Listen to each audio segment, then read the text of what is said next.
I would move to the next section, which is a panel dedicated to the non-profit organizations that are here today. So if we want to welcome our guests, please.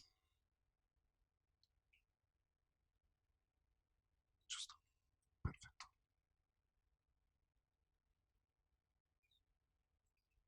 And you can grab a mic. And maybe we can do a quick. Are we comfortable in English? Yeah, are we still comfortable? Is it? Can we just do a round of introductions and also what mission your organization is pursuing? Thank you. Yes, I can start. Hello, everybody. I'm Giovanni Visone. I'm the Director of Communication and Fundraising at INTERSOS. INTERSOS is a humanitarian organization founded in Italy 30 years ago with a pure humanitarian mission of helping in emergencies around the world. We are currently present in 23 countries, and when we talk about emergencies in this moment of history, we are mostly talking about context of war. So from Ukraine to Yemen to Afghanistan to areas like Syria, where natural disaster add new suffering to the one of like pre-existing conflicts. So our mission is to provide life-saving support with health intervention combined with so-called humanitarian protection, which is the, let's say, slang word for a combined set of activities, including psychosocial support, legal assistance. Like, for example, when you're a refugee, you risk to completely lose your identity, and then so you need to get back to have an ID. And without an ID, you know, like in Italy, you don't access to any kind of service or protection from any abuse. Protection is support to women that are, or people, because we don't support only women, that are survivors or gender-based violence and any other kind of discrimination. So attention to the protection of the most vulnerable. These activities combined together are like what makes our presence in these very complex scenarios, where our goal, and then I will stop, is really to reach the most complex and remote areas. Like we don't only, just to make an example, we don't only work in Afghanistan, we work in the remote rural areas of the poorest regions of Afghanistan, where there is no access to healthcare at all, and so on. I don't know if this is the fake microphone, but no, it's the good one. I'm Federico Mento, and I'm the director of Ashoka, Italy. And Ashoka is an organization established in the US around 40 years ago, so it's a long story that we have. And the main mission of the organization was at that time to select and support social entrepreneurs. And maybe Ashoka is one of the first organizations to work on this concept of social entrepreneurship. I mean, in the 80s, we are talking about, Ronald Reagan. It's really different, political environment in which talking about social entrepreneurship was really something very, very hard and disruptive. And the sense that we use for social entrepreneurship, it's different from the mainstream concept of social entrepreneurship, because what we really try to select when we start this selection process is systemic change. Systemic change is really key concept for Ashoka. Most of these social organizations, they have direct service impact. So normally they work on urgent urgencies. And what we try to do when we select someone is to understand if the organization of the fellows is working on the system change. But it's quite hard to find organization working on systemic dimension. on what we call the root causes of social issues. And when we select as social entrepreneurs, basically we support with three different pillars. The one pillar is through finance. So basically we give to our fellows a stipend for 3 years. And the idea of the stipend is to help the fellows to scale up the idea he or she has, and it's very, very important for social organization to have funds because a lot of the burden of the social organization is on fundraising. So we try to channel funds for decompress a bit the burden on fundraising. The second pillar is capacity building. So it's very important to share tools and we have a European program. The name is European Fellowship, and the aim of these programs is to give capacity and skills to our fellows and fellows organization on system change, on collaboration, on social finance.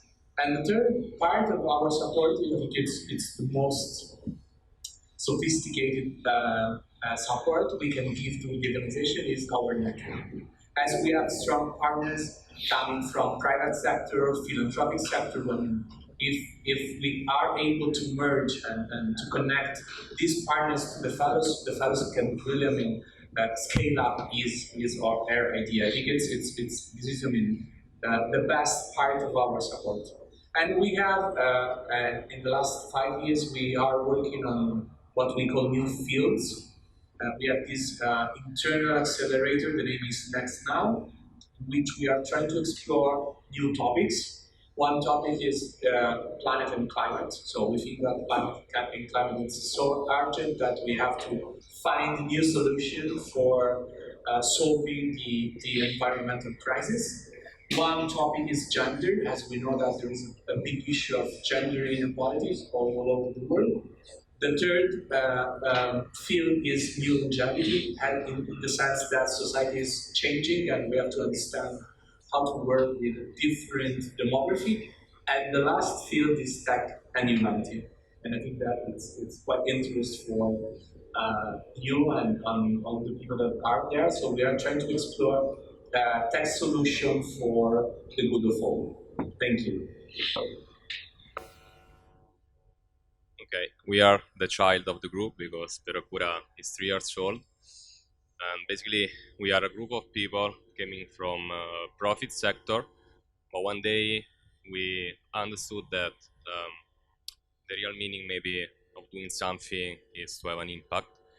So we come from business, marketing, communication, design, more or less, and we decided to think about this as forces for good and as for a form of activism. So we actually founded this kind of non-profit organization. Is an international trust. It's not a real not-profit organization because the model is more close to the one of the social enterprise than the classic not-profit organization, because the base of our concept there is the fact that we want to produce the profit, we need to invest in our projects. So we do not want to depend on donation, sponsorship, institutional tenders, because in our opinion there is a big limit on it. It's like a small pool with a lot of people fishing in that pool. So we are developing 2 main projects, one about free high quality training for young guys, and the other one is about opening oases for biodiversity, animal victim of violence, and regenerative agricultural projects and agroforesting. We have the first oasis next to Rome, and we are opening the second one in Colombia. In fact, the guest after us is Luca, is from Colombia, and we really hope to develop a partnership with them in order to make this possible. And so I was told, like I told before, we believe that innovation, marketing, and business development must be forces for good. So in this way, we are trying to develop businesses controlled by our not-profit organization in order to develop the tools, the economic tools. Also, we need to finance the project about training, and the project about biodiversity.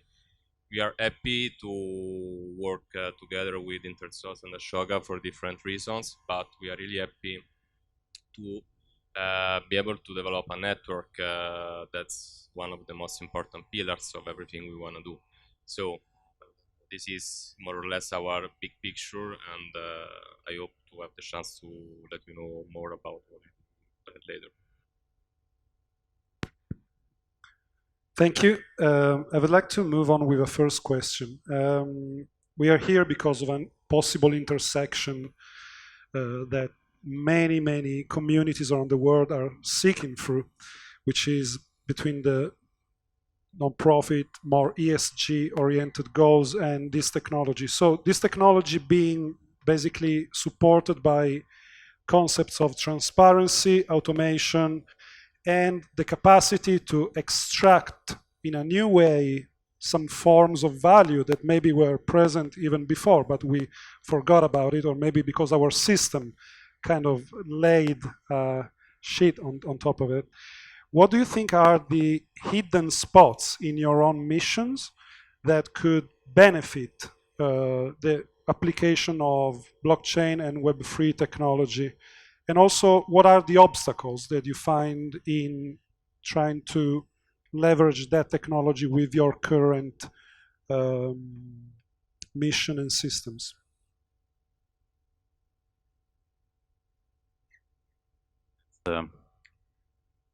Start from, well, the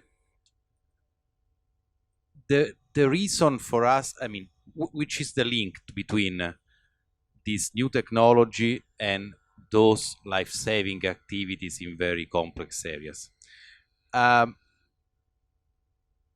Probably we are not ready yet, but we will probably soon be ready to use these technologies in areas of intervention.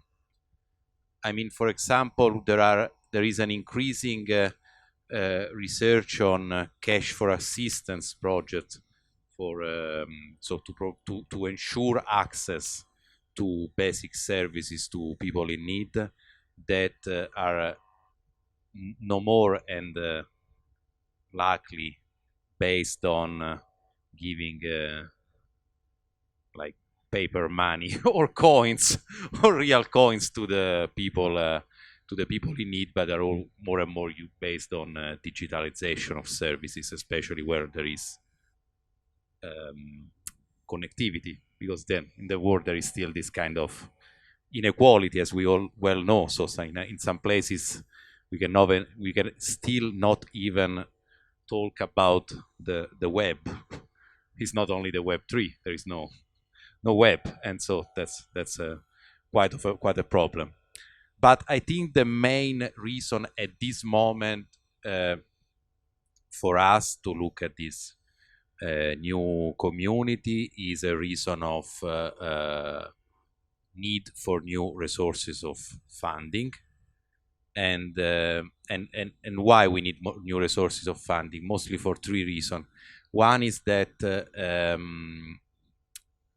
the gap between increasing needs and available resources is growing every year in the humanitarian system. The last global humanitarian overview by OSHA, the UN Agencies for Emergency, the number of people in need is increasing from 270 million in 2022 to over 330 million in 2023. And even if the resources available are steadily and slowly increasing every year, the needs are skyrocketing. And the reason is clear, because we are in a situation where wars are... We open new crisis, Ukraine, without closing the previous one, Afghanistan. and so needs add on needs. And we are in a system in which still the more than 50% of humanitarian funding comes from 5 governments, and 30%, 1/3, from the US government. So it's a system that is kind of small and the risk of in this world also of that's a big debate in the humanitarian community of politicization of aid. It's increasing because few donors with their interest basically shaping the humanitarian system. Private funding is still 20% of the total in the world. So the opening to new resources is a way to increase our capacity of reaching people in need. And it's very clear. And maybe if I can take like 5 more minutes, 2 more reasons. One is there is a need of innovation in the private fundraising system that is still very much shaped on a system that was created 20 years ago when private fundraising started. Is changing, but is still mostly targeting an older generation. And this is very true, especially in Italy, where still the fundraising social media is Facebook and just Facebook. And where still most of the donation don't come even from digital channels, but they come from the traditional channels like the face-to-face in the street channel. And there is a need of innovation because these channels are saturated and the audience is restricted. And connected to this, there is a clear need of opening up to a new community and especially a new generation. I can understand why like organizations that have a strong fundraising that is still working and these are still working with the old in the old ways, because it's also true that like for them it works, and there is probably more money and less need of saving in the older generation still, at least in Italy. But we have to look at the future and of the world that is very rapidly changing. So we also need to really open our doors to new faces, new people, and new energies. And one of course one you were saying what do you find in terms of resistance to this innovation? One point of is always that you don't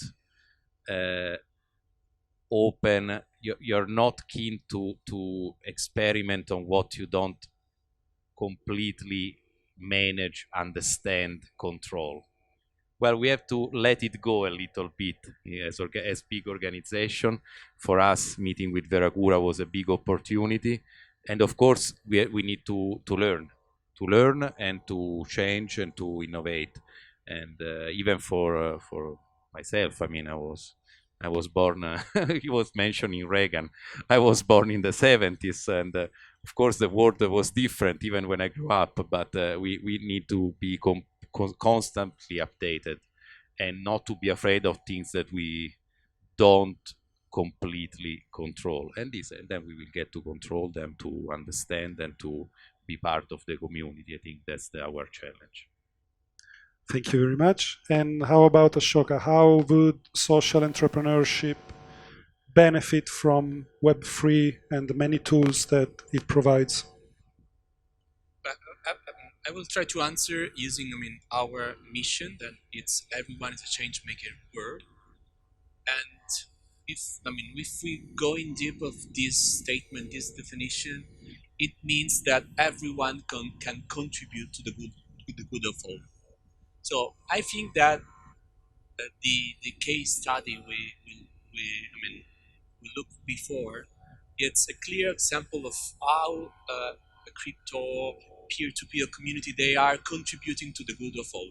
So as we are an organization working since the 80s in the innovation, and the founder of Wikipedia is one of the Ashoka fellows, so it's really a strong connection we have with innovation, social innovation, and technology is, it's natural for Ashoka to try to understand the implication of this disruptive transformation for society. So I think that social innovators, tech innovators, they are really so important for reshaping a different society in which everyone can count and can contribute. And I think that you are contributing to the good of all. So it's really important that we are partnering together and we try to merge what we do as social entrepreneurs and what we are doing, what you are doing, and as social innovators and tech innovators. And I think that there are, more deep implication. And from my perspective, these implications are related to the system. The financial system is not working, and it's not, my opinion. If you open a newspaper or Deutsche Bank, social, Silicon Valley Bank, so we are facing several crises of the bank system, the financial system, and I think that we must reshape a new system in which people are part of the exchange of money, and people have the power to control savings and loans and and in a certain way I think that all this amazing work that tech innovators are doing, it's wonderful. And in one of the slides, I think Marco showed, there was Kiva. I don't know if you know Kiva. Kiva is one of the most largest peer-to-peer loans platform.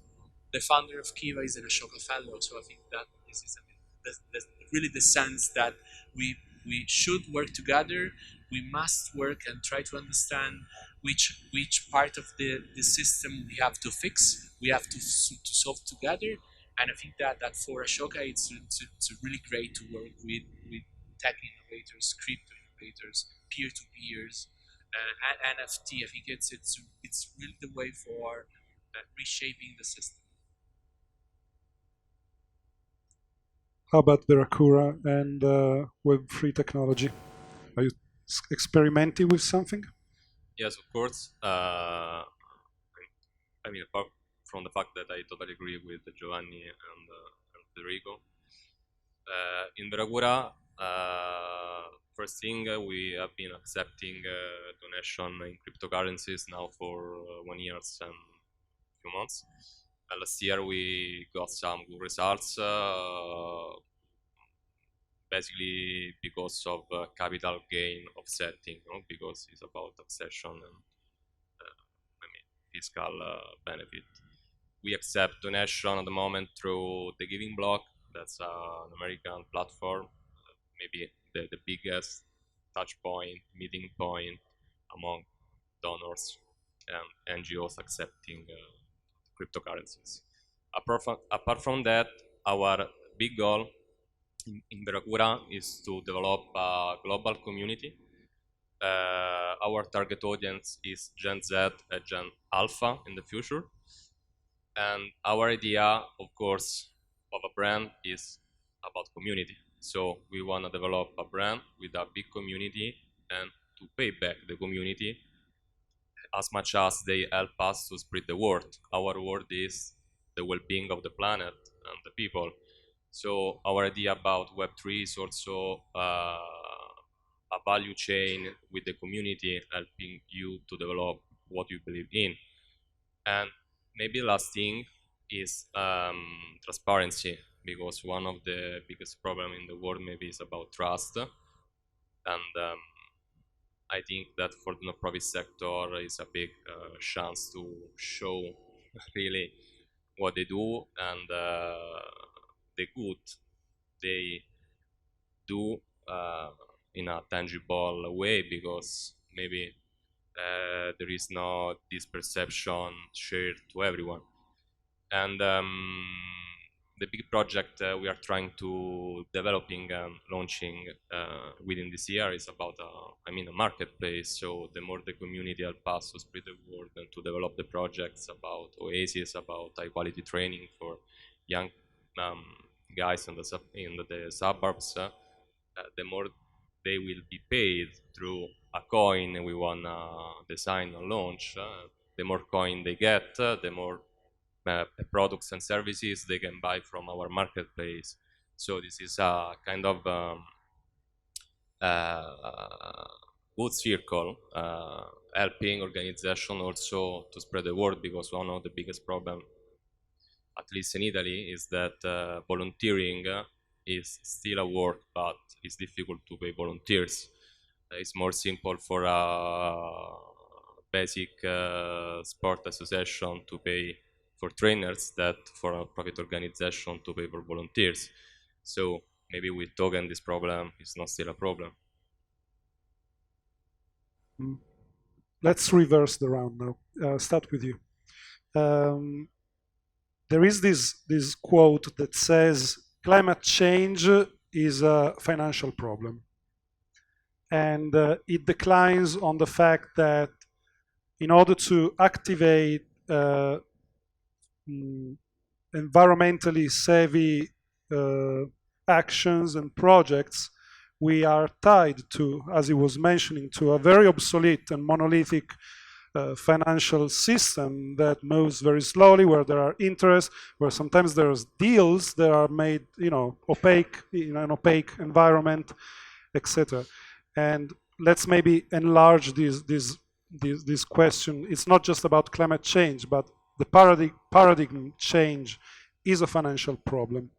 In terms of scientific research, for example, something that Germany, Austria, and Switzerland have activated is citizen science. So the possibility for citizens to contribute to some basic scientific surveys by being given certain tools, etc. So let's go back to the more environmental fight. How do you see traditional finance being an obstacle to achieving those goals? Sorry, I didn't. I should have sent you the question maybe yesterday or something. Sorry, I just wrote them when I was taking a coffee. Sorry. No, my smile was my smile was no, about the question that, of course, yesterday. Do we have volume on the mics, please? Hey. Pa. Maybe that one. Hey, maybe. So my smile was not about the question that yesterday would be ways better, of course, but maybe the traditional finance is the problem. So cannot be solved a problem it represents fully. So when the traditional finance maybe change, in that case could maybe be helpful solving a problem.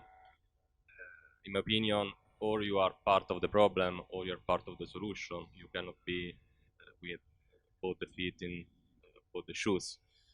So that's my general answer, and I think that would be my answer. Do you want to add some? Of course, I would like to make just a statement. We are not here to detriment traditional finance. They're very fine doing that by themselves.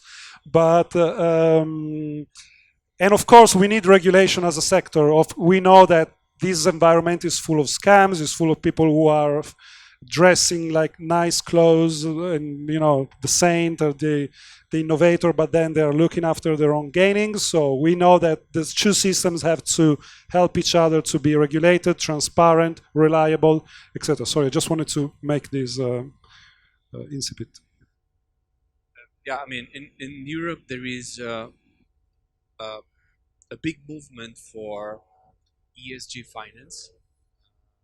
Recently, the European Commission published this green taxonomy that it's in a certain way a sort of framework for funds that are investing in environmental, social governance funds. And if we try to understand the implication of this regulation, a lot of funds that before the regulation call themselves ESG funds, they have to change their name because they are not compliant with the EU regulation on taxonomy. So I think that a lot of things are happening inside the financial system. Has a lot of, as people, citizens, we are asking for more accountability and more transparency by the asset manager, the big, asset owners. But I think that the question is systemic. So there is something in the system that are not working in terms of protecting protecting those who are saving their money in the banks or in the system. There is no transparency in the financial system. I think that the lack of accountability, it's a big issue for financial system. And I think that there is also an issue of power, moral hazard. So for this reason, that we constantly see this big crisis in the financial system. Maybe the answer is to increase the democracy in the financial system. So how we can contribute to and have more transparency, be part in a certain way, be change makers. When we are, using our money and we are opening a bank account, we should we should consider the implication that someone we will use our money for maybe supporting alcohol or supporting oil or supporting weapons. So this is something that it's part of the system, and I think that it's important if we want to grow and to be sustainable. We have to change the financial system. Mutualist approach, tech approach, I think that are quite important for supporting this change, this big shift we need for having a different financial system. I don't want to enter in a debate on the reform of capitalism, and which definitely needs to be reformed, and this gathering is part of it. But I think what Federico was saying is something I really feel the same. Maybe when it goes down to our world, to the humanitarian world, everything goes down to three principles that are the humanitarian principles, and that humanitarian actions needs to be independent, neutral, and impartial. And this is very easy to say, but then very difficult to apply. Because I was mentioning before, when your main donors are governments, it's very difficult to stay neutral, and because when there are big financial players, it's very difficult not to be influenced by their priorities. And I think that one of the it will always be a challenge for humanitarian action, but I think one of the big debates now is how you how you can create in a transparent way a needs-based approach to humanitarian action, and some actors are doing so. I just came back from the European Humanitarian Forum in Brussels, where I was kind of interested in listening to the Swedish government saying that with a needs-based approach to humanitarian action, Ukraine was just on the 6th place on the list of priorities. Not because it's not a big crisis, but because there are crises that need more resources and more support. But this doesn't really match with then the priorities of donors, of most of the other donors. So yeah, this is mostly my answer. And of course, when it goes to climate change, that is not our field of intervention, is even more more evident that some players can influence in a negative way where how decisions are taken and how resources are distributed.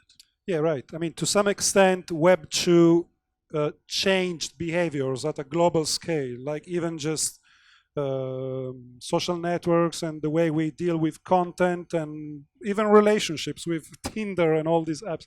So maybe Web3 can have that tooling kit for people to adopt those virtuous behavior that we have to implement at individual level to deal with every urgency that we are facing as a society right now. Okay, I don't think that we have more time we have to move on to the next speaker. So thank you very much for joining us. Any final? Yeah?